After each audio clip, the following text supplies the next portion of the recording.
वेदाहं समतीतानि वर्तमानानि चार्जुन भविष्याणि च भूतानि मां तु वेद न कश्चन। वेदाहं समतीतानि वर्तमानानि चार्जुन भविष्याणि च भूतानि मां तु वेद न कश्चन। वेदाहं समतीतानि वर्तमानानि चार्जुन भविष्याणि च भूतानि मां तु वेद न कश्चन। अनुवाद और तात्पर्य श्रील प्रभुपाद जी के द्वारा। श्रील प्रभुपाद की जय। हे अर्जुन, श्री भगवान होने के नाते मैं जो कुछ भूतकाल में घटित हो चुका है, जो वर्तमान में घटित हो रहा है और जो आगे होने वाला है, वह सब कुछ जानता हूँ। मैं समस्त जीवों को भी जानता हूँ, किंतु मुझे कोई नहीं जानता। तात्पर्य श्रील प्रभुपाद जी के द्वारा। श्रील प्रभुपाद की जय। यहाँ पर साकारता तथा निराकारता का स्पष्ट उल्लेख है। यदि भगवान श्री कृष्ण का स्वरूप माया होता है, जैसा कि मायावादी मानते हैं, तो उन्हें भी जीवात्मा की भांति अपना शरीर बदलना पड़ता और विगत जीवन के विषय में सब कुछ विस्मरण हो जाता।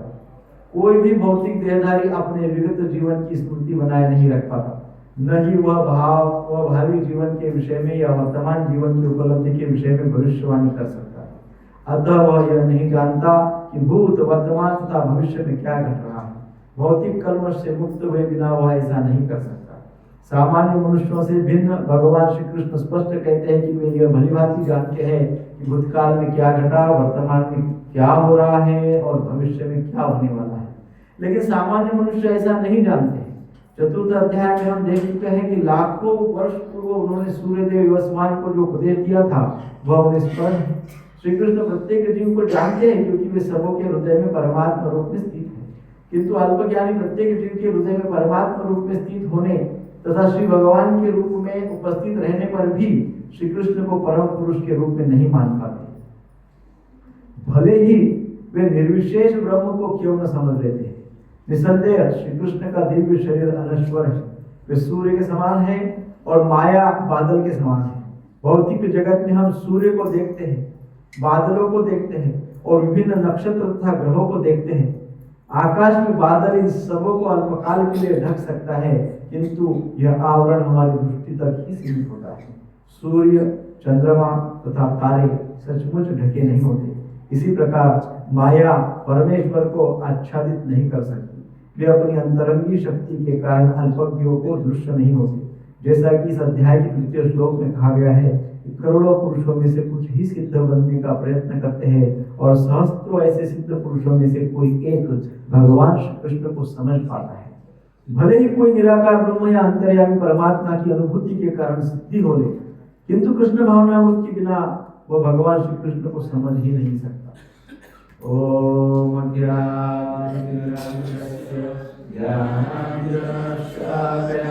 चक्षुरुन्मिलितं येन तस्मै श्री गुरुवे नमः। श्री चैतन्य मनोभीष्टं स्थापितं येन भूतले स्वयं रूप कदा मह्यं ददाति स्वपदान्तिकं।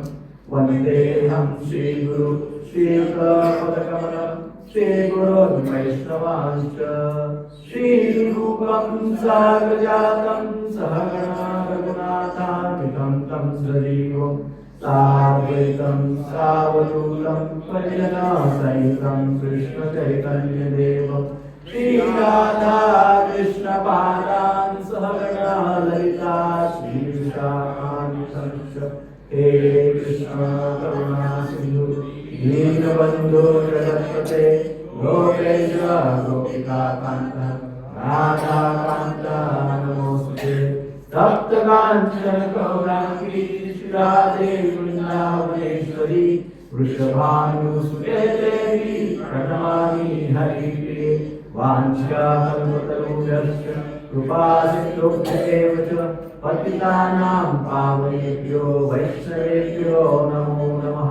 जय श्री कृष्ण चैतन्य प्रभु नित्यानंद श्री अद्वैत गदाधर शिवासादि गौर भक्तवृंद। हरे कृष्णा कृष्णा कृष्णा हरे हरे, हरे राम राम राम हरे हरे।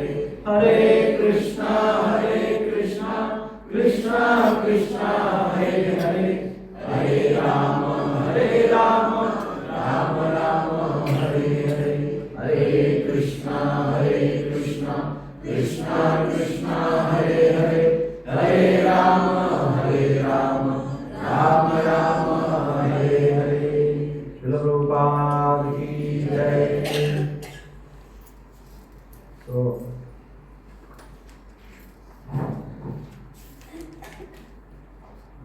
वेदाहं समतितानि वर्तमानानि च अर्जुन भविष्याणि च भूतानि मां तु वेद न कश्चन। तो ये जो लास्ट के 4 श्लोक है 26, 27, 28, 29, 30, इसमें भगवान अपनी बातें अपने विषय में बता रहे हैं। वो क्या है, क्या जानते हैं और हम क्या नहीं जानते हैं, है ना। और भगवान क्या जानते हैं, तो भगवान स्वयं के विषय में बताते हुए कहते हैं वो सब कुछ जानते हैं, है ना। ऐसा कुछ है नहीं कि भगवान नहीं जानते। ये तो हमारा अज्ञान है कि हम सोचते हैं कि अमुक अमुक बातें भगवान को पता ही नहीं। हम अमुक अमुक बातें अंधेरे में कर लेते हैं, भगवान को पता ही नहीं। ऐसा नहीं होता है, भगवान को सारी बातें पता है, सब कुछ पता है। That's why he is भगवान, इसलिए तो भगवान है। उनको सब कुछ पता है इसलिए भगवान है, और प्रत्येक जीव के विषय में पता है। वही बात इस श्लोक में भगवान बोलते हैं। भगवान कह रहे हैं कि ऐसा मत समझो कि मुझे कुछ पता नहीं, मैं तुम्हें भली भांति जानता हूँ, एक एक को जानता हूँ। ऐसा इस श्लोक में भगवान कह रहे हैं। तो पिछले श्लोक के संदर्भ में यदि देखें तो पिछले श्लोक में भगवान श्री कृष्ण ने कहा था, क्या कहा था? भगवान ने कहा था कि वो योग माया से ढके हुए हैं। किससे ढके हुए हैं? योग माया से ढके हुए हैं। इसलिए सामान्य लोग, सर्वसाधारण जनता उनको नहीं देख पाती, ऐसे नहीं जान पाती है। ऐसे पिछले श्लोक में भगवान ने बोला। उस समय अर्जुन के मन में फिर थोड़ा सा जिज्ञासा हुई। भगवान ने बोला कि सामान्य जन के लिए, है ना, सामान्य लोग भगवान को नहीं जान पाते। तो भगवान के इस बात पे अर्जुन के मन में थोड़ी सी एक जिज्ञासा हुई कि सामान्य लोग तो भगवान को नहीं देख पाते हैं क्योंकि योग माया है। योग माया ने भगवान को कवर अप कर दिया, इसलिए सामान्य लोग तो भगवान को नहीं देख पाते। परंतु फिर ऐसी अवस्था में क्या भगवान सामान्य लोगों को देख पाते है कि नहीं? ये प्रश्न आएगा ना, जिज्ञासा। अर्जुन के मन में जिज्ञासा हुई कि जब भाई हम लोग तो भगवान को नहीं देख पाते, बरोबर है, परंतु क्या भगवान हमको देखते हैं? ऐसा अर्जुन के मन में भाव उत्पन्न हुआ पिछले शनिवार को। तो इस शनिवार को भगवान नया श्लोक बोल रहे हैं। क्या श्लोक बोले इस श्लोक में? फिर भगवान तो अंतर्यामी है। अंतर्यामी होने के कारण अर्जुन के मन के भाव को समझ गए, और वो बात को समझकर भगवान इस श्लोक को कहते हैं। भगवान कहते हैं कि श्री कृष्ण योग माया के द्वारा इस प्रकार ढके हैं कि श्री कृष्ण तो सभी जीवों को जान सकते हैं, परंतु सभी जीव श्री कृष्ण को नहीं जान सकते। इस प्रकार से भगवान ढके हुए हैं कि सभी जीवों को श्री कृष्ण तो देख सकते हैं, परंतु सारे जीव श्री कृष्ण को नहीं देख सकते। ऐसा कवर उन्होंने चढ़ा के रखा है। इस श्लोक को हम विस्तृत समझेंगे कि अर्जुन की उस जिज्ञासा का उत्तर संक्षेप में भगवान ने ऐसे दिया है कि वे तो सबको देख सकते हैं, लेकिन सब उनको नहीं देख सकते। ऐसी बात एक संक्षेप में बताई है। तो वेद अहम समतितानि, वेद अहम समतितानि, अर्थात मैं पूर्व काल के सभी प्राणियों को जानता हूं। उसका अर्थ क्या है कि मैं पूर्व काल में हुए सभी जीवों को जानता हूं, पूर्व के पास्ट के सारे जीवों को। मतलब यदि ये जीव हमारे इस शरीर में आके बैठा है तो कृष्ण मुझे बोल रहे कि अरे प्राण वल्लभ, तेरे जीव को मैं पूर्व काल से जानता हूँ। ये जो जीव है तू बैठा है, मैं तुझे पूर्व काल से जानता हूँ, अभी तू इस शरीर में आया है। आप समझ, ऐसे प्रत्येक को बोलते हैं भगवान, प्रत्येक के लिए बोल रहे कि अरे तुमको तो मैं अभी से नहीं जानता भाई, मैं तुमको कब से जानता हूँ, अरे कई जन्मों से मैं तुम्हारे स्वभाव को जानता हूँ, तुमको जानता हूँ, सब कुछ जानता हूँ। तो पूर्व काल से मैं तुमको जानता हूँ। हमारी पहचान आजकल की नहीं है, युगों युगों की पहचान है। और मैं तब से जानता हूँ, मेरी मेमोरी बहुत स्ट्रांग है, एक एक घटना मुझे याद है, तुमने अभी तक क्या क्या किया है। हाँ, इतने सारे जन्मों में तुमने क्या क्या कांड किए हैं, वो सारे कांड मुझे पता है, सब जानता हूं मैं। इस श्लोक में भगवान बोल रहे हैं।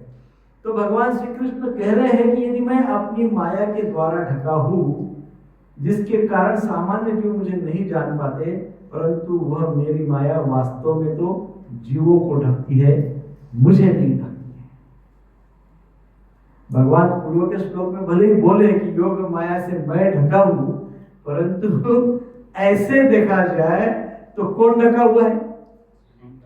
जीव ढका हुआ है। भगवान ये कहना चाहते इस श्लोक में कि भाई तुम मन में जिज्ञासा किए हो तो चलो मैं आपको और रिफाइंड आंसर देता हूँ। अब नेक्स्ट लेवल की बात बताता हूँ। नेक्स्ट लेवल की बात तो ये है भाई कि मैं नहीं ढका हूँ, ढका हुआ तो जीव है। है ना, माया से ढका हुआ है ना। तो जीवों को ढकती है माया, भगवान को क्या ढकेगी, है ना। तो ऐसा भगवान बोल रहे हैं। तो इस समय जितने जितने जीव जिस जिस शरीर में हैं, वे सभी जीव पिछले पिछले पिछले के पिछले पिछले के पिछले ऐसे नंबर ऑफ टाइम पिछले, ऐसे पिछले जीवन में किसी किसी कोई अन्य शरीर में थे, है ना। जो अभी इस शरीर में है, पिछले समय कोई अन्य शरीर में थे, तो भी मैं इन सभी जीवों को वो जितने भी शरीर में थे वो शरीर के साथ जानता हूं। भगवान पहले कोई गाय बैल भैंस होगा, बिच्छू होगा, कीड़ा होगा, कुत्ता बैल होगा, कुछ भी होगा, भगवान बोल रहे इस जीव को मैं वहां से जानता हूं, सब कुछ जानता हूं, और प्रत्येक जीवन में क्या किया वो भी जानता हूं। और कैसे जानता हूं? क्योंकि भगवान बोलते मैं ही परमात्मा हूं, और परमात्मा सभी जीवों के साथ, आत्मा के साथ रहता है। तो जो जीव जहां कहीं जाएगा परमात्मा उसके साथ नहीं है। तो मैं स्वयं साक्षी हूं इसके सारे एक्टिविटीज का, सारे कर्मों का मैं साक्षी हूं। भगवान बोलते प्रत्येक जन्म के प्रत्येक कर्म का मैं साक्षी हूं। भगवान बोलते कैसे साक्षी हूं? परमात्मा रूप में मैं साक्षी हूं, मुझे सब पता है, मैं सब जानता हूं। हम इस बात को यहाँ पे समझना चाहेंगे कि भगवान इस प्रकार से जब सब कुछ जानते हैं, तो समझने की बात यह है कि कृष्ण हमारे इतिहास को जानते हैं कि कौन युग किस समय आध्यात्मिक जगत में था और किस समय वहां से गिर गया। अर्थात किस समय ये जीव आध्यात्मिक जगत में था और ऐसा कौन सा मोमेंट था, ऐसा कौन सा क्षण था जिस क्षण ये जीव आध्यात्मिक जगत से भौतिक जगत में आ गया। ये भी भगवान जानते हैं, ये समझने की बात। आज भगवान ये भी जानते हैं कि किस समय हम आध्यात्मिक चेतना में रहते हैं और ऐसा कौन सा क्षण हमारे रोज के जीवन में होता है कि हम आध्यात्मिक चेतना से भौतिक चेतना में आ जाते हैं। कब आ जाते हैं हमको नहीं पता, हम आ जाते हैं बाय डिफॉल्ट। कृष्ण को पता है, कृष्ण को पता है कि कब ये जीव सुबह तो जल्दी उठ के जंप वगैरह तो कर लेता है, तो कौन से मोमेंट में ये उस आध्यात्मिक चेतना से तुरंत भौतिक चेतना में शिफ्ट हो जाता है। कृष्ण नोस। और इसलिए हमारे आचार्यगण, हमारे शास्त्र, साधु गुरु शास्त्र सब बताते हैं, क्या बताते हैं? प्रार्थना करो, प्रार्थना करो, प्रार्थना करो, भगवान को प्रार्थना करो, क्योंकि प्रार्थना से ही हमारी आध्यात्मिक आध्यात्मिक चेतना कायम रहेगी, नहीं तो फ्लिप फ्लॉप होते रहेगा। फ्लिप फ्लॉप दिन भर में कितनी बार होता है जरा लिख लेना चाहिए, मोबाइल में लिख दिया। फ्लिप फ्लॉप कितनी बार होता है ना? आध्यात्मिक चेतना, स्पिरिचुअल चेतना, आध्यात्मिक चेतना। कई बार तो आध्यात्मिक चेतना, स्पिरिचुअल चेतना, भौतिक चेतना, बस फिर फ्लिप होता ही नहीं, फ्लॉप ही रहता है। भौतिक की चेतना रहती पूरी समय, तो फ्लिप फ्लॉप भी नहीं होता है। सुबह उठते से अच्छा लगता है, भगवान का नाम जप वगैरह सब कुछ करते हैं, तुरंत से दूसरे थॉट्स आ जाते हैं, विचित्र विचित्र विचार, विचित्र कर्म, भौतिकता सब आ जाता है ना। तो ये बहुत ही महत्वपूर्ण बात है कि फ्लिप फ्लॉप नहीं होना चाहिए। भौतिक आध्यात्मिक जगत से व्यक्ति कब भौतिक जगत आ जाता है, और जब भौतिक जगत में आता है तो फिर क्या होता है? जब व्यक्ति भौतिक जगत में आ जाता है तो क्या होता है? जब व्यक्ति भौतिक जगत में आ जाता है तो फिर तीनों गुणों का प्रबल प्रभाव होता है उसके ऊपर। जब व्यक्ति आध्यात्मिक चेतना से भौतिक चेतना में शिफ्ट हो जाता है तो सबसे पहला जबरदस्त प्रभाव लॉन्ग टाइम तक रहता है राजसिक गुण, पैशन। व्यक्ति पैशनेट हो जाता है, और कभी कभी वो पैशन की कोई सीमा नहीं रहती, इतना पैशनेट हो जाता है कि वो पैशन के पीछे पीछे कब वो तामसिक इग्नोरेंट हो जाता है उसको भी पता नहीं होता। रजस के में रहते रहते रहते रहते कब व्यक्ति तमस हो जाता है पता ही नहीं चलता है। हाँ, रजस में यदि बहुत लंबे समय तक रहे और अपनी मनमानी बात करते रहे तो व्यक्ति इमीडिएट तमस में आ जाता है ना, तो बंधन में फंस जाता है, फिर ट्रैप में फंस जाता है, उतारनाएं होती रहती है। तो हम ये सब तो नहीं जानते हैं कि हम कब आध्यात्म, ऐसा कौन सा मोमेंट था कि हम स्पिरिचुअल वर्ल्ड से मटेरियल वर्ल्ड में बहुत बड़े प्रश्न पूछते हैं, ऐसा क्या था, ऐसा क्यों हुआ, कब स्पिरिचुअल वर्ल्ड से मटेरियल में क्यों आया, क्या था, कैसे था, क्यों हुआ, क्या था, कैसे था, क्यों हुआ। भाई बस इतना केवल समझ लो प्रभु जी कि वो एक बहुत बड़ी दुर्घटना थी, वो दुर्घटना घट गई, इधर आ गए।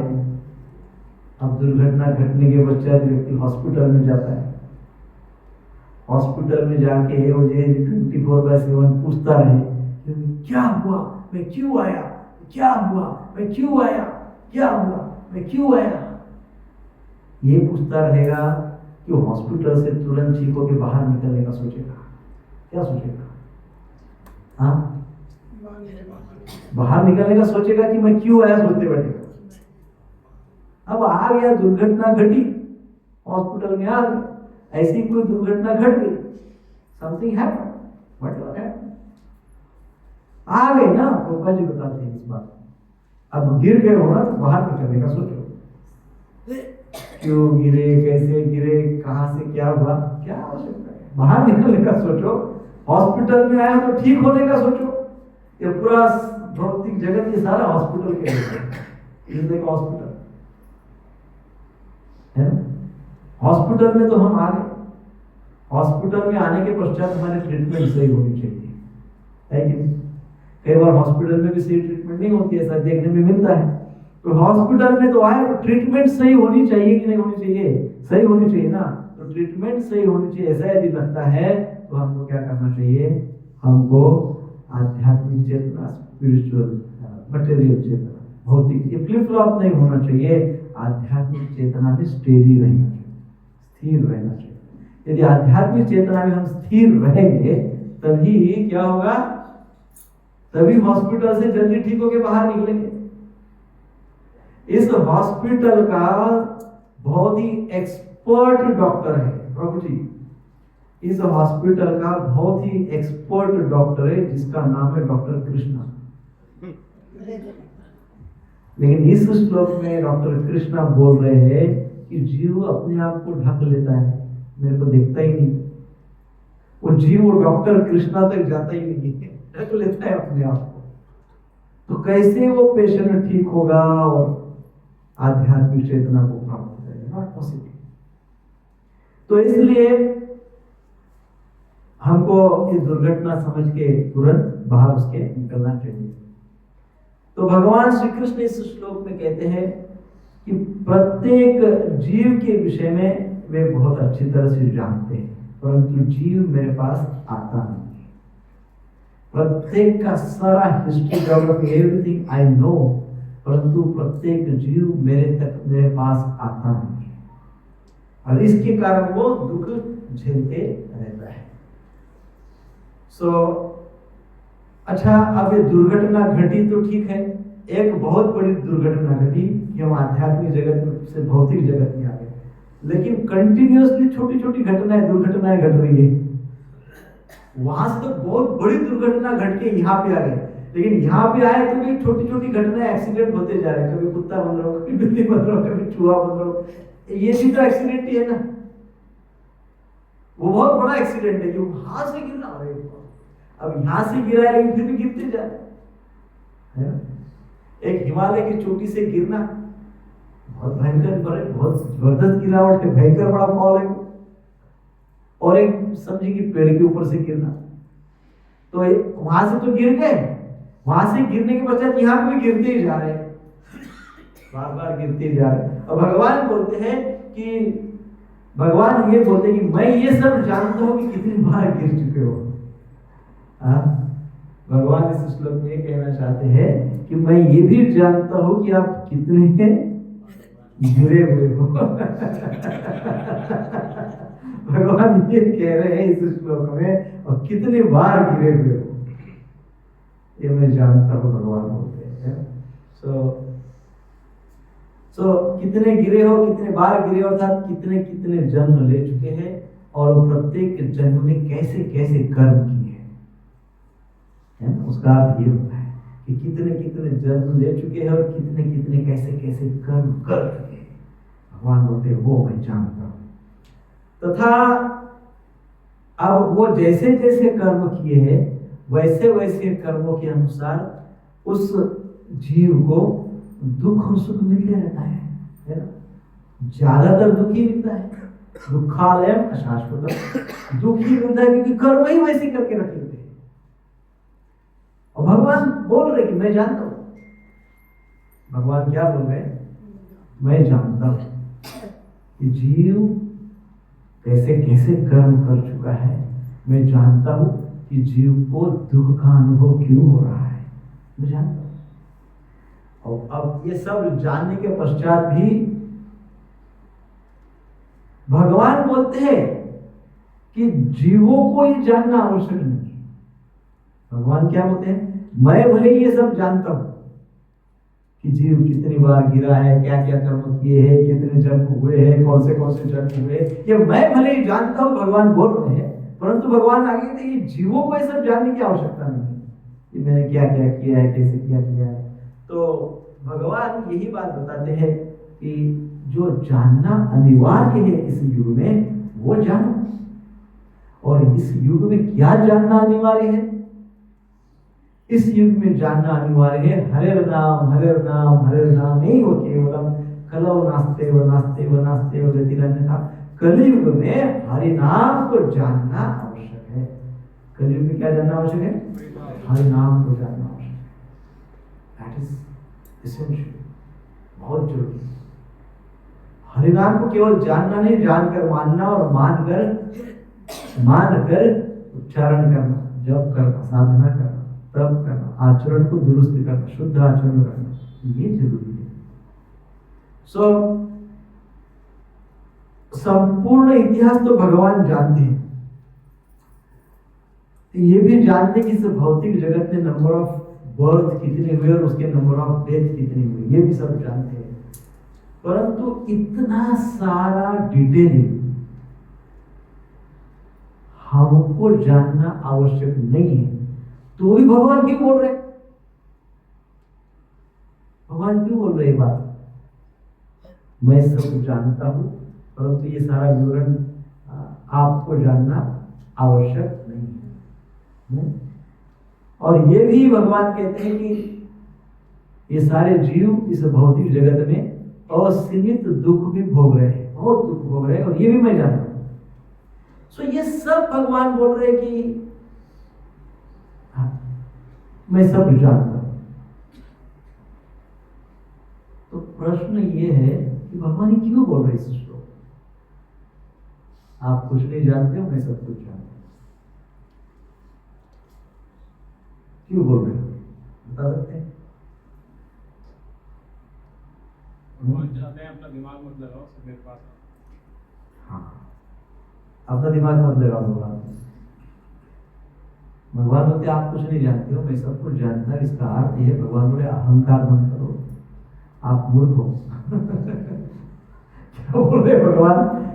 डोंट हैव ईगो, अहंकार मत करो। कोई बहुत बड़े तिस्मार का नहीं हो आप, कोई बहुत बड़ा सम्राट वगैरह कोई नियंता कंट्रोलर कुछ नहीं हो आप।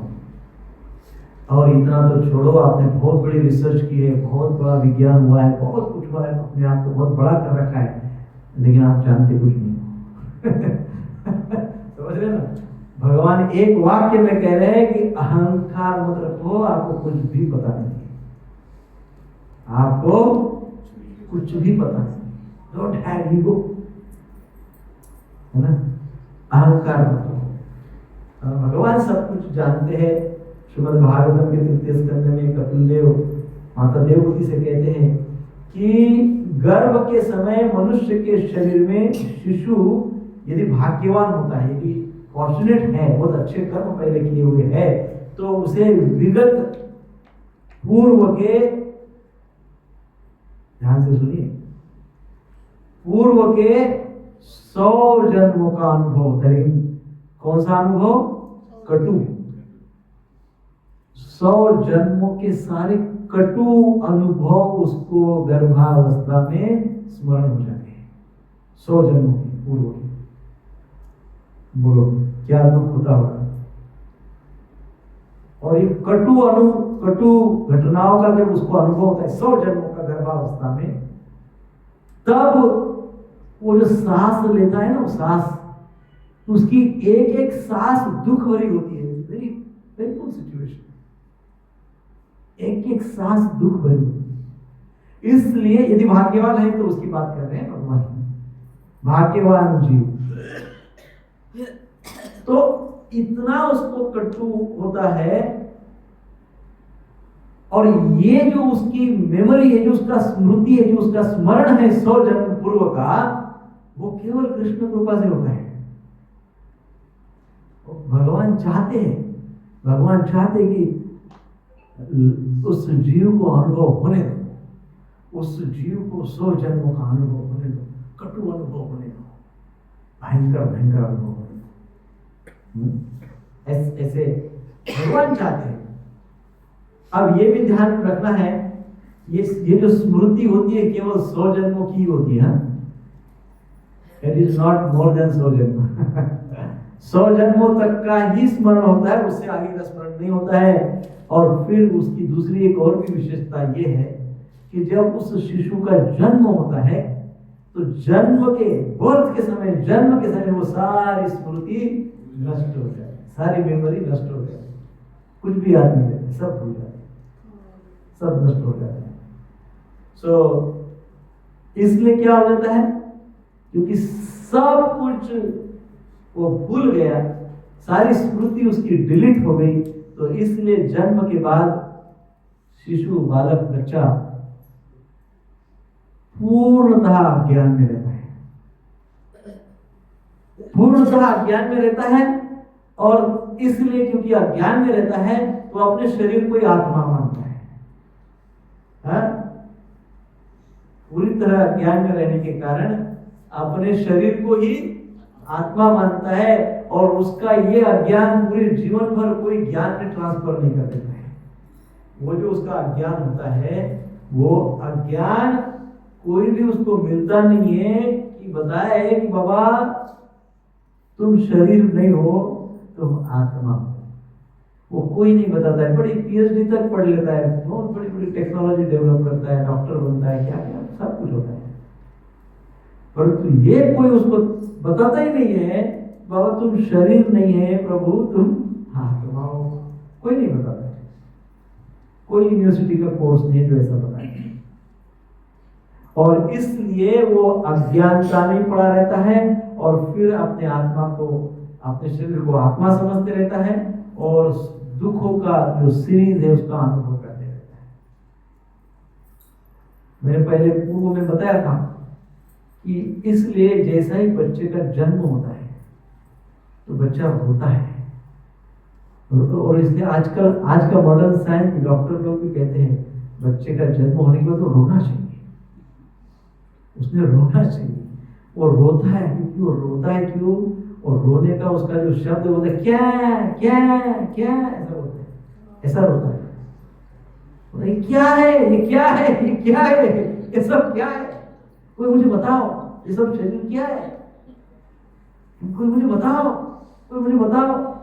वो क्या क्या करते करते छोटे से बड़ा होता है, उसका क्या चालू है, कोई बोलता ही नहीं उसको ये सब क्या है। वो सोचता है पढ़ाई में उसका उत्तर मिल जाएगा क्या, इसलिए फिर पढ़ता है, बड़ा जबरदस्त पढ़ाई कर लेता है, ग्रेजुएट, पोस्ट ग्रेजुएट, पीएचडी, वगैरह। वो सोचता है उसको उत्तर मिल जाएगा, उसके आगे नहीं मिलता है। फिर वो उस दौरान कोई और भी ज्यादा ही अति होशियार और स्मार्ट होगा तो वो क्या का उत्तर पब्स में, ड्रिंक्स में, स्मोकिंग में, वो क्या का उत्तर ढूंढता है।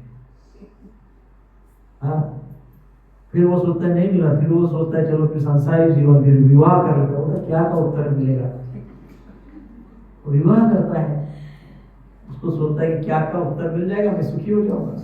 फिर क्या का उत्तर नहीं मिलता है, फिर सुखी नहीं होता है, फिर चलते रहता है, चलते बच्चे हो जाते हैं। फिर सोचता है बच्चों का अच्छा पालन पोषण करता हुए कर्म करूंगा अच्छे से, तो क्या का उत्तर मिलेगा, फिर क्या का उत्तर नहीं मिलता है।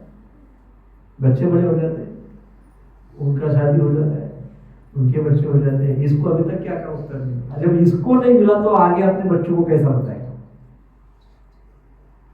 तो ये सब वो करता है लेकिन आध्यात्म की ओर नहीं मुड़ता है, गुरु परंपरा की ओर नहीं मुड़ता है, शास्त्र की ओर नहीं मुड़ता है। ऐसा होते होते वो 100 साल का होता है, 100 साल पे उसको कोई कैसे तो पता चलता है कि अरे क्या का उत्तर तो शास्त्र में है।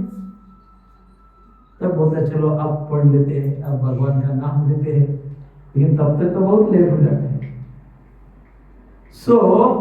महत्वपूर्ण बात यह है कि हमको बहुत जितने जल्दी पता हो कि पर्पस क्या है जीवन का, मनुष्य जीवन का विशेषकर पर्पस, उद्देश्य।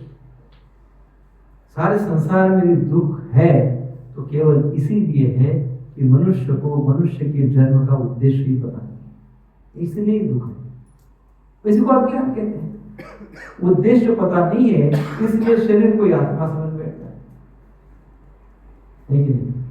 सो इसलिए हम ये देखते हैं कि भगवान इस श्लोक में क्लियर बता रहे हैं कि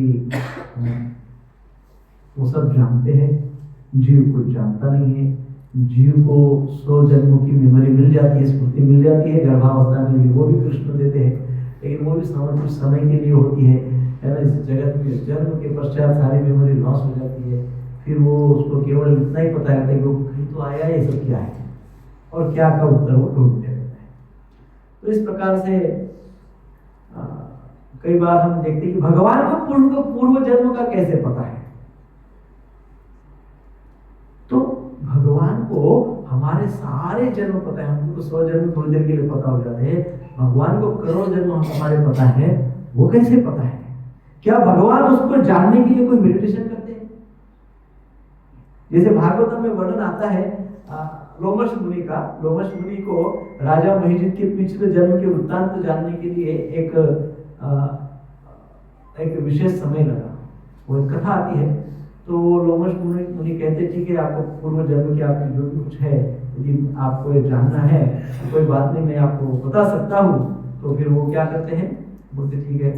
तो लगभग 1 घटिका लगभग 45 मिनट्स तक लोमश मुनि ऐसे ध्यान करते हैं, ऐसा ध्यान करते हैं 45 मिनट तक। तो ध्यान 45 मिनट्स करने के बाद उनको पिछला जन्म केवल पता होता है, केवल पिछले जन्म पता होता है। तो वो क्या बताते हैं कि ये घटना क्या बताती है कि ऐसा ध्यान भगवान को नहीं करना पड़ता हमारे पिछले जन्म को जानने के लिए। आजकल वो बहुत चल रहा है, वो तो पूछते उससे क्या बोलते उसको, नहीं वो पिछले जन्म का देखते उसको क्या बोलते हैं, पास्ट लाइफ थ्योरी क्या बोलते हैं, पास्ट लाइफ व्हाटएवर। कुछ तो मुझे किसी ने प्रश्न पूछा था, तो वो बोले कि ऐसा करने से पास्ट लाइफ का सब पता होता है। तो मैं भी आउट ऑफ क्यूरियोसिटी पूछा मैं कैसे करता है, तो वो बोले बस ऐसे बैठो ऐसा सोचो फिर आपको पता हो जाता है। आपका क्या ना आपको तो भगवान को ये सोचना नहीं पड़ता है। भगवान को आपका पास लाइफ क्या है, ओके ठीक है, लाइट बंद करो, दरवाजे बंद करो, अंधेरा करो, ध्यान करो, वो सब भगवान को नहीं करना पड़ता है। भगवान को ऐसे ही पूर्व के सारे जन्मों का ज्ञान रहता है ऑल द टाइम, नित्य। सो इस प्रकार से सब कहानी है। सो आगे कहा है वर्तमानानि च अर्जुन, मैं वर्तमान काल के सभी प्राणियों को जानता हूं। मैं पूर्व के सारे जन्मों को जानता हूं, पहली बात होगी। दूसरी बात में बोल रहे हैं कि ऐसा मत समझो कि मैं केवल आपका पास्ट ही जानता हूं, है? आप ऐसा समझेंगे कि मैं आपका केवल पूर्व का भूतकाल का ही जानता हूं। भगवान बोले मैं आपका वर्तमान भी जानता हूं। हाँ, बच नहीं पाओगे। वर्तमान भी मैं जानता हूं। वर्तमानानि च अर्जुन, अर्थात हे अर्जुन मैं वर्तमान काल के सभी प्राणियों को बहुत अच्छी तरह से जानता हूं। अर्जुन शब्द का विशेष प्रयोग कर रहे हैं इस पंक्ति में। भगवान अर्जुन के लिए अर्जुन शब्द का प्रयोग इसलिए कर रहे हैं कि उसका अर्थ होता है ऐसा व्यक्ति जो अत्यंत सरल, अत्यंत शुभ्र, स्वच्छ व्यक्तित्व का है, अत्यंत सरल व्यक्तित्व है। भगवान कृष्ण कह रहे कि अर्जुन तुम अत्यंत सरल हो, बहुत सीधे सरल हो, बहुत शुभ्र हो, स्वच्छ हो। तुम इस बात को बहुत अच्छी तरह से समझते। मैं जो बोल रहा हूं कि मैं पूर्व का भी सब जानता हूं, वर्तमान का भी सब जानता हूं, भविष्य का भी सब जानता हूं। हे अर्जुन, अर्थात अर्जुन तुम तो सरल हो, तुम तो शुभ्र स्वच्छ हो, तुम्हारा मन तो स्वच्छ है, तुम्हारा मन तो स्वच्छ है। तो तुम इस बात को जो मैं बोल रहा हूं अच्छे से समझ सकते हो, अच्छे से जान सकते हो। सो जो लोग, मैंने पूर्व में बताया था, जो लोग कुटिल होते हैं उनके लिए कृष्ण बड़े जटिल होते हैं। जो लोग स्वच्छ सरल होते हैं उनके लिए कृष्ण बड़े आसान होते हैं। जो कुटिल नीति रखते हैं मन में, हमेशा कुछ ना कुछ काम क्रोध लोभ मोह मद मत्सर भय वगैरह इत्यादि सब है, कुटिलता है, मैनिपुलेटिव, बहुत सारी बातें मैनिपुलेटिव है, बहुत ज्यादा लोगों को चीट करना, झूठ बोलना, आचरण गलत रखना, ये सब ये कुटिलता है। तो भगवान बोलते हैं जिसके मन में कुटिलता है उसके लिए मैं बहुत जटिल हूँ, और भक्ति भी बहुत जटिल है। तो हमें अर्जुन की तरह सरल होना चाहिए, और जो कुछ भी भगवान श्री कृष्ण कह रहे हैं उसको समझना चाहिए, है? जो कुछ भी भगवान कृष्ण कहे थे, अर्जुन ने सब कुछ समझ लिया ना। जब भी अर्जुन को नहीं समझा, अर्जुन ने प्रश्न पूछा, लेकिन जो कृष्ण ने कहा वो अर्जुन सब समझ गया, क्योंकि सरल है। तो हमको भी जो भगवान कह रहे हैं वो समझना पड़ेगा, और समझने के लिए क्या चाहिए? सरलता चाहिए, मन की स्वच्छता चाहिए, सरलता चाहिए। सरलता से ही हम भगवान की बातों को समझ सकते हैं। सो भगवान कहते कि मैं वर्तमान को भी जानता हूं। अब वर्तमान को कैसे जानते हैं? वर्तमान को जैसे वृंदावन की लीला में, दशम स्कंद में लीला का वर्णन आता है। ब्रह्मा जी क्या करते हैं?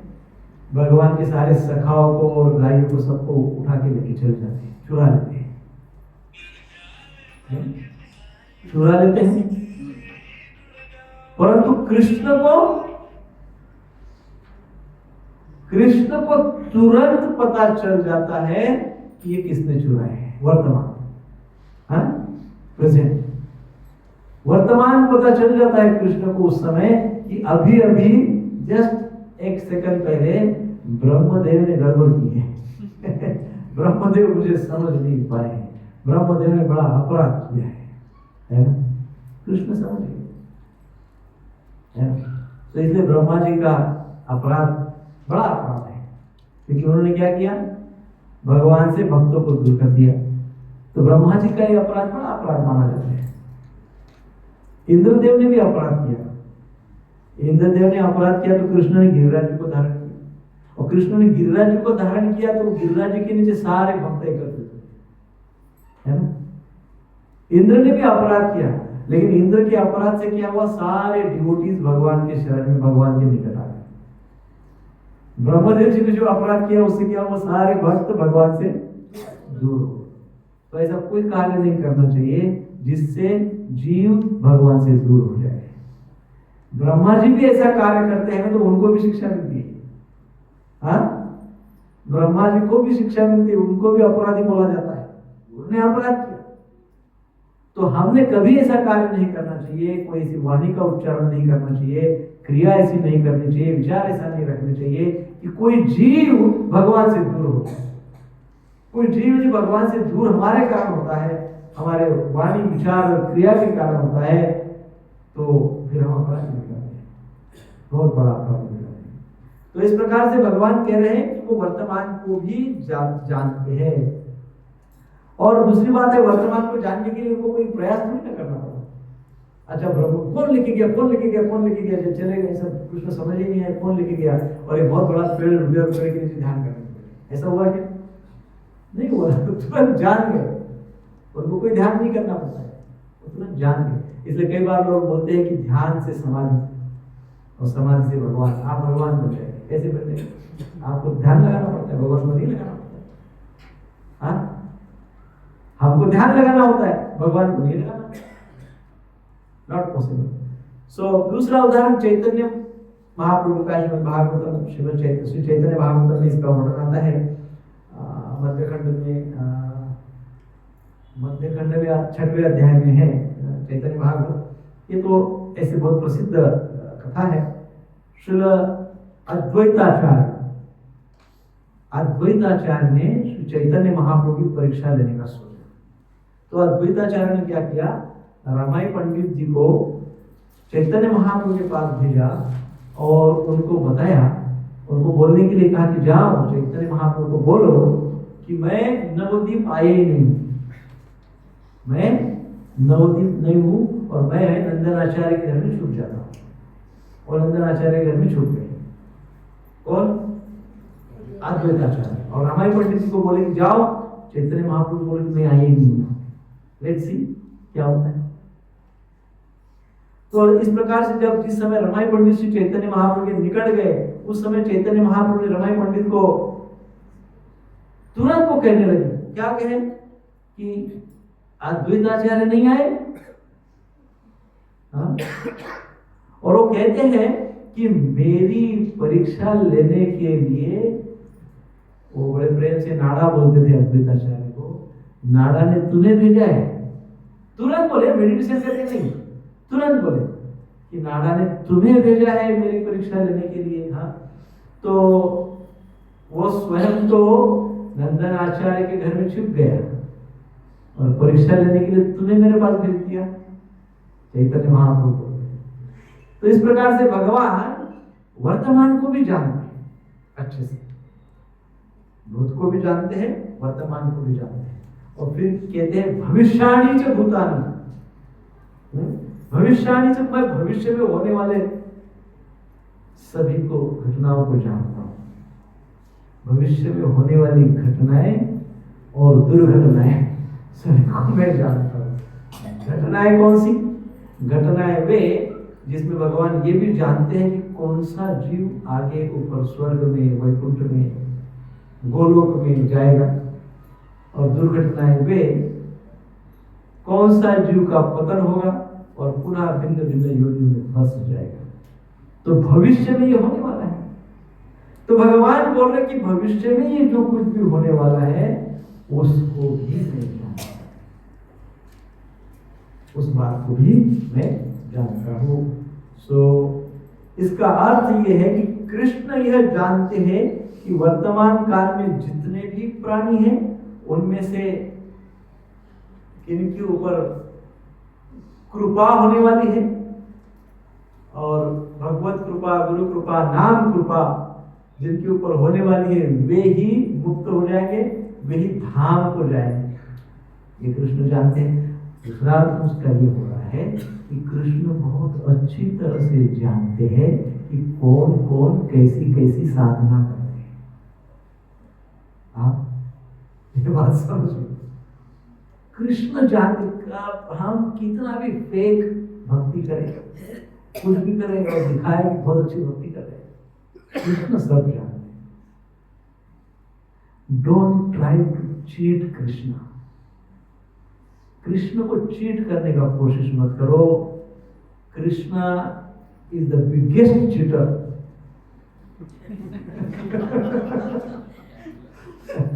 कृष्ण से बड़ा कोई चीटर नहीं है प्रभु। प्लीज ये बात ध्यान में रखो, जो चीटिंग करेगा ना, कृष्ण उसके साथ इतनी बड़ी चीटिंग करेगा, इतनी बड़ी चीटिंग करेगा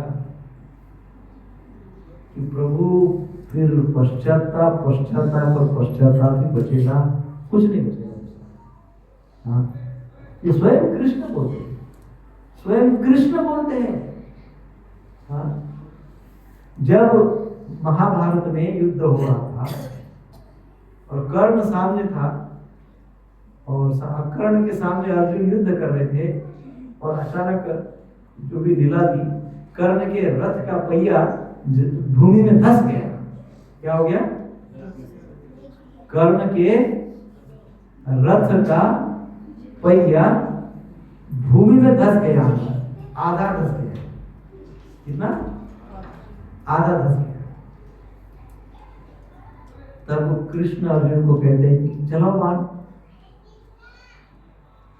अब कर्ण के पास कोई शस्त्र नहीं है, उसके रथ का पहिया धंस गया है। कर्ण कहता है, कृष्ण अर्जुन को कहते हैं कि चलाओ इसके ऊपर बाण।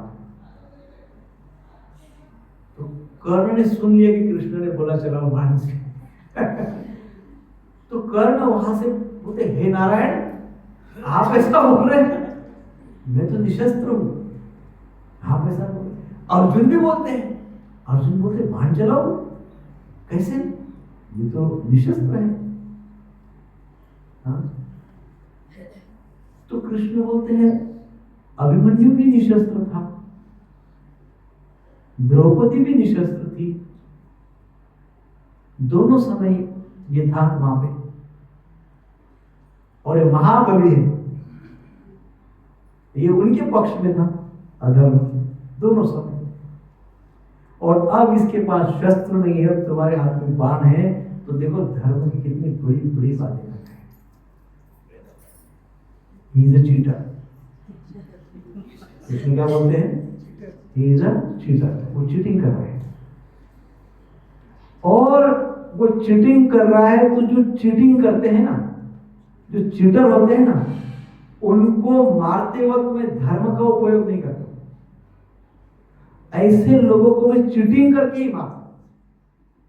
अब मैं इसके साथ चीटिंग करूंगा कि अब इसके हाथ में शस्त्र नहीं है, कुछ नहीं, अब इसको मारो,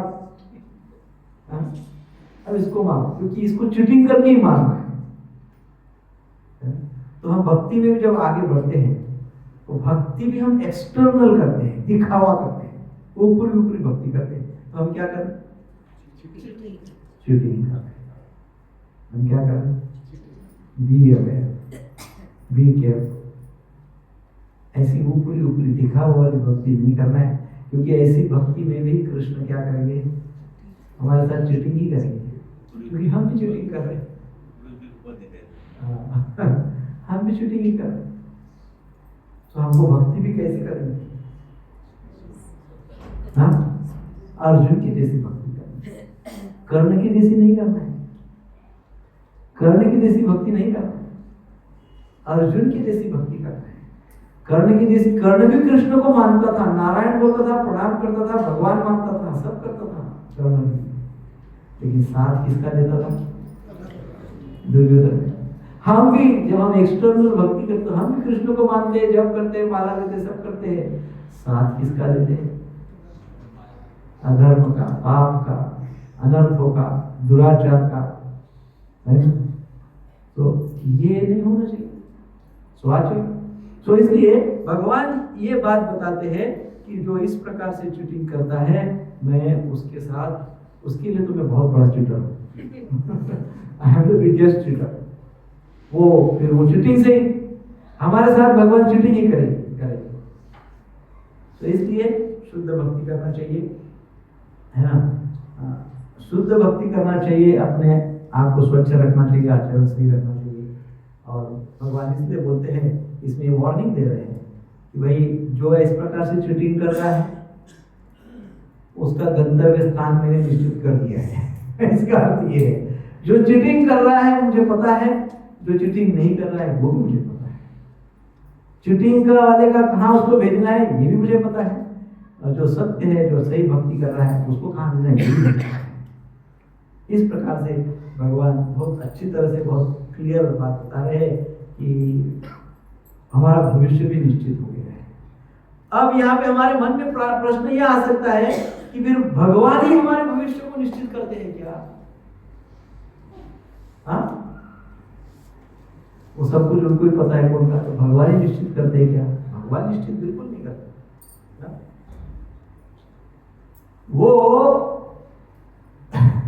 वो परमात्मा के रूप में प्रत्येक के हृदय में जाके बैठते हैं और आशा करते रहते हैं। बेचारे बैठे रहते हैं, साक्षी भाव में बैठे परमात्मा रूप में, और आशा करके बैठते हैं, बहुत अपेक्षाएं लेके बैठते हैं हमारे हृदय में परमात्मा। भाई परमात्मा बन के बैठते क्यों? पहली बात तो बताओ, क्यों बैठना है उनको हमारे हृदय में परमात्मा बन के? क्या जरूरत है? क्यों बैठते हैं? क्योंकि वो देखना चाहते हैं क्या करते हैं, वो साक्षी बनना चाहते हैं हमारे प्रत्येक श्वास का, हमारे प्रत्येक एक्शन कर्म का। हम क्या करते हैं? प्रत्येक श्वास का, प्रत्येक विचार का, हमारा विचार कैसे है, वो साक्षी बनना चाहते हैं। हमारे विचारों की भी वो साक्षी है, साक्षी बनना चाहते हैं, और साक्षी भी बनते हैं और फिर भी होपफुल रहते हैं। मान लो उनको पता चल गया क्या बोगस आदमी है, पता चल गया तो महान चीटर है, कितना भयंकर बेकार पापी तापी सब कुछ है, उनको पता चल गया, फिर भी बेचारे अपेक्षाएं लगा के बैठे। हाँ, फिर भी अपेक्षाएं लेके बैठे रहते हैं कि कभी तो अच्छी न्यूज आएगी इससे, कभी तो इससे अच्छी न्यूज आएगी। बैठे विश्वास करिए, उनकी जगह आप और हम होते तो तुरंत हृदय के बाहर निकल के थाड़ इतना बेकार आदमी, इतना हम इम्पेशेंट हो जाते। लेकिन वो देखो कितना भगवान पेशेंटली सब ये करते हैं, साक्षी भाव में बैठे हैं, हमारे प्रत्येक विचार, आचार, कर्म सबका ध्यान रख रहे हैं, और फिर भी आशा लगा के बैठे हैं। क्या सोचते हैं कि कब ये जीव इस बात को समझेगा ये सारा जगत जो है ये दुख भोगने का स्थान है, तथा कब ये जीव को, कब मैं अपने आप को कोई उचित साधु से, गुरु से, शास्त्र से मिला दूं, कब मैं ऐसा ये सब कब करूं? तब वो जीव यदि ये दो बातें समझ गया, दुख है, और दूसरी बात समझ गया, क्या समझ गया? दूसरी बात कि जीव को जितनी जल्दी हो सके उतनी जल्दी किसी स्थान पे या किसी सिचुएशन पे किसी साधु के संग कनेक्ट कर, ये दो चीजें ये जीव समझेगा, समझेगा, समझेगा, समझेगा, ये आशा लगाए बैठे रहता है परमात्मा हमारे लिए। अर्थात परमात्मा की आशा ये है कि कब ये जीव साधु संग करेगा, कब ये जीव साधु संग करेगा। साधु संग की आशा लेके परमात्मा भी बैठे रहते, एसोसिएशन, शुद्ध एसोसिएशन। और जब इस प्रकार से साधु संग करेंगे तो साधु क्या बताते हैं? How to earn money. साधु क्या बताते हैं? How to go to Golok. Golok में कैसे जा सकते हैं, भक्ति कैसे ये कर सकते हैं, शास्त्र कैसे पढ़ सकते हैं, अपने जीवन को अच्छा स्वच्छ कैसे बना सकते हैं, अपने जीवन को एंजाइटी फ्री कैसे बना सकते हैं, अपने जीवन को इस धराधाम पे किस प्रकार से रहकर भगवत धाम ले जा सकते हैं, ये हमको पता चलता है शास्त्र गुरु शास्त्र से। इसलिए एसोसिएशन करना चाहिए। सो भगवान स्वयं ये चाहते हैं कि वो सब हाउ जीव ऐसा प्रयास करे, ऐसा साधु संग स्वीकार करे, इस प्रकृति का स्वभाव समझे, साधु संग को स्वीकार करे और भगवत धाम प्राप्त करे। ऐसे भगवान चाहते हैं, भगवान सोचते हैं, भगवान अपेक्षाएं लगा के बैठते हैं, परंतु भगवान कभी भी बल का प्रयोग नहीं करते। हाँ, इतना सब कुछ देखते हैं परमात्मा रूप में, हमारी सारी हिस्ट्री जानते हैं। हाँ, कभी कभी ऐसे सोचता हूँ कि कभी ऐसी कुछ भगवान ने कुछ ऐसी फैसिलिटी बनाई होती, वह प्रत्येक जीव को जीवन में कभी वो जब चाहे तब 5 मिनट के लिए, कितने मिनट के लिए, 5 मिनट के लिए ऐसा एक बहुत बड़े ह्यूज स्क्रीन पे वीडियो दिखाया जाए। उसमें क्या दिखाया जाए पता है? अपने पास्ट कर्म। क्या दिखाया जाए? पास्ट कर्म। 5 मिनट किया, बस 5 मिनट, 5 मिनट के पास्ट कर्म हम देख लेंगे ना प्रभु जी, जीवन तो नहीं रह पाएंगे इस शरीर में। ऐसे भयंकर भयंकर कर्म किए होंगे और भगवान ने वो सब देखे, भगवान ने वो सब देखे और फिर भी हमको होप दे रहे हैं, फिर भी वो भी आशा लगाए बैठे हैं और हमको भी आशा नहीं, फिर बल का प्रयोग नहीं कर रहे। एक चमाट लगा चल हो जा सीधा, ऐसा नहीं कर रहे, बल का प्रयोग नहीं कर रहे। क्या बोल रहे हैं? स्वतंत्र है जीव, करना चाहिए। नहीं, जीव स्वतंत्र है। यदि भगवान वैसे करेंगे तो फिर वो क्या हो जाएगा? जीव की स्वतंत्रता छीन ली जाए, फिर जीव स्वतंत्र है ऐसा नहीं बोला जाएगा। और जीव तो भगवान का अंश है, जब भगवान का अंश है तो वो तो स्वतंत्र है और भगवान ही इस प्रिंसिपल को नहीं तोड़ सकते। सो इसलिए भगवान बस कई बार भगवान अति दया भाव होता है तो कुछ ऐसे इंडिकेशन दे देते हैं, कुछ ऐसी फैसिलिटी दे देते हैं, कुछ ऐसे रिसोर्सेस सामने आ जाते हैं, तब व्यक्ति को समझ लेना चाहिए, लेकिन तब भी नहीं समझते, ये बड़ी विडंबना है। तो इस प्रकार से भगवान कभी बल का प्रयोग नहीं करते हैं, क्योंकि भगवान बल का प्रयोग करेंगे तो फिर वो स्वतंत्रता नहीं रहेगी, जीव स्वतंत्रता में नहीं रहेगा। सो ये पूरी तरह जीव के कर्म के ऊपर निर्भर है कि उसको कहाँ जाना है, स्वर्ग में जाना है कि नरक में रहना है कि पृथ्वी पे रहते हुए सुख शांति से रहना है, भक्ति में जीवन जीना है, क्या करना है, ये जीव के पूरी तरह जीव के कर्मों पे निर्भर है। हाँ, यद्यपि भगवान सब जानते हैं, भगवान सब जानते हैं, परंतु कर्म पे है ना, जीव के कर्म पे ही सब कुछ निर्भर है। सो भगवान की ये जो विशेषता है, अंतिम शब्द में बताया गया है, माम तु वेद न कश्चन, अर्थात मुझे कोई नहीं जानता है। ये बड़ी विशेष बात है, मैं सब कुछ जानता हूं। अब इतनी बातें बताइए कितना जानते हैं, सब कुछ जानते हैं, लेकिन बोलते हैं मुझे कोई नहीं जानता है। सो इसको उदाहरण के तौर पे यदि सोचा जाए, बहुत सोचा कि इसका क्या उदाहरण दूं, तो भगवान ने प्रेरित किया है उदाहरण देने के लिए। अभी बस स्कूटर से आ रहा था और आते आते उदाहरण इंस्पिरेशन मिली इस उदाहरण की। मैंने, आप सोचेंगे क्या प्रभु जी बहुत कार से अटैच है, मैंने एक कार देखी, वास्तव में आई वाज थिंकिंग कि क्या उदाहरण दूं मैं। इस चीज को। ऐसा मैं सोच रहा था, मैंने जस्ट थोड़ी देर पहले श्लोक को रिवाइज किया और फिर सोच रहा था कि उदाहरण दूंगा। मैं नॉर्मली ऐसे सोचते रहता हूँ कि एग्जाम्पल्स क्या बताएं। तो भगवान ने ये जो शब्द यहाँ पे बताया ना, क्या बताया है कि मैं सब कुछ जानता हूँ लेकिन मुझे कोई नहीं जानता है। तब मुझे फिर आज एक कार दिखी चलते चलते। वो कार अजीब टाइप की कार, नॉर्मली कार सभी देखते हैं पर वो कार थोड़ी अजीब टाइप की थी। उसके शीशे काले थे, कांच। मुझे एग्जैक्टली उदाहरण मिल गया। जैसे कार के कांच होते हैं ब्लैक, देखिए सभी को परमिशन नहीं होती उसकी, लेकिन वो ब्लैक कांच होते हैं। जो अंदर गाड़ी में बैठा हुआ है उसको बाहर का सब दिखता है, सब कुछ दिखता है, लेकिन बाहर इतने सारे लोग हैं, उसको अंदर का बस ऐसे ही है। तो भी है ना, भगवान को सब कुछ दिखता है लेकिन हमको भगवान नहीं दिखते। हाँ? हमको भगवान नहीं दिखते क्योंकि कुछ पर्दा लगा हुआ है, हम नहीं डाला हुआ है। तो इस प्रकार से सामान्य लोगों के लिए ये यदि भगवान को देखना है, कार के अंदर क्या है नहीं देखना है, तो जब वो कार में बैठा हुआ कांच खोलेगा तभी होगा। तो इसका अर्थ दूसरा ये है कि जब भगवान कृपा करेंगे तब भगवान दिखेंगे।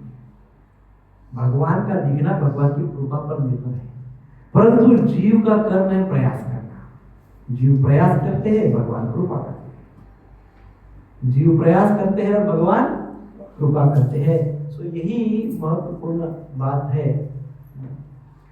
भगवान अपने माया से ढके हुए हैं, भगवान नहीं ढके हुए हैं। सारे जीव माया से ढके हुए हैं और सारे जीव माया से ढके हुए होते हुए भी भगवान कृपा करना चाहते हैं। हाँ? सारे जीव माया से ढके हुए होते हुए भी भगवान कृपा करना चाहते हैं। भगवान सब कुछ जानते हुए भी जीव के ऊपर भगवान कृपा करना चाहते हैं। माया के प्रबल संपर्क में सारे जीव होने के पश्चात भी भगवान कृपा करना चाहते हैं। भगवान सब कुछ जानते हैं। ये शब्द का अर्थ है भगवान सब कुछ जानते हुए भी कृपा करना चाहते हैं। कितना नम्र भाव है भगवान का। क्या भगवान नम्र स्वभाव देखिए आप। हमको प्रभु जी थोड़ी सी बातें पता हो जाती है, हमको सिंपल मोबाइल चलाना पता हो जाता है तो हम तो हवा में उठते हैं। हमको थोड़ी सी बातें पता हो जाती है, थोड़ा सा ज्ञान आ जाता है, थोड़ा बहुत, तो हमारी सिचुएशन क्या हो जाता है, मैं सब जानता हूँ। मेरे को कौन क्या सिखाएगा, कोई सिखा सकता है? अरे सब जानता हूँ। अरे पीएचडी किया है, अब कुछ नहीं तो मेरे पास बहुत धन है, कुछ नहीं तो मैं यार वो एकदम पहलवान है कि। तो ये सब होते हैं, इसलिए मेरे पास बहुत अहंकार होता है। और एक्चुअली जानते कितना है, वास्तव में कितने जानते हैं? खसखस के दाने कितना भी ज्ञान है हिमालय की इतना, लेकिन जानते हम कितना है? और हमारे लिए उल्टा है, हमारे पास अज्ञान हिमालय की उतना है और ज्ञान हमारे खसखस के दाने की उतना है, लेकिन वो खसखस का दाना ही हमको इतना उड़ाता है हवा में। भगवान देखो सब जानते हैं, पूर्व का, इसका, उसका, पास्ट, फ्यूचर, प्रेजेंट, एवरीथिंग जानते हैं। भरपूर कृपा करने के लिए कृपालु है और फिर भी अपेक्षाएं लेके बैठते कि कभी तो सुधरेगा। इतना भगवान करते हैं और हम भगवान को बिल्कुल नहीं जानते हैं। हम भगवान के इस स्वभाव को नहीं जानते हैं। इसलिए भगवान ये बोलते हैं कि ये जीव इतना समझे, ये प्रकृति क्या है, ये चंचल है, इतना समझे, पहली बात। और दूसरी बात वो ये समझे कि उसको किसी साधु संग से जुड़ना है। ये दो बातें समझे। ये आस लेके भगवान युगो से बैठे हमारे ऊपर, युगो से। और इस प्रकार से भगवान दयालु है, कृपालु है, बहुत ही जीव के प्रति जैसे पिता होते हैं, तो एक पिता की क्या सोच होती है हमेशा कि अपनी संतान हमेशा उसके पास रहे, उसके घर एक साथ रहे, ये पिता की इच्छा होती है। वैसे ही भगवान हमारे परम पिता है,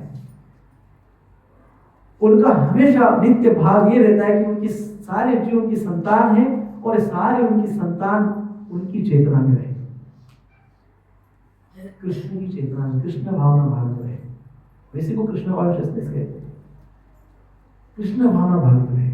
ये भगवान एक पिता की तरह चाहते हैं और इसलिए इस श्लोक में हमको बार बार बताते हैं कि मैं सब जानता हूँ, मैं सब जानता हूँ, मैं सब जानता हूँ। तो हमको ये समझना चाहिए कि हम सब जानते हैं भगवान की आप कितनी कृपा है।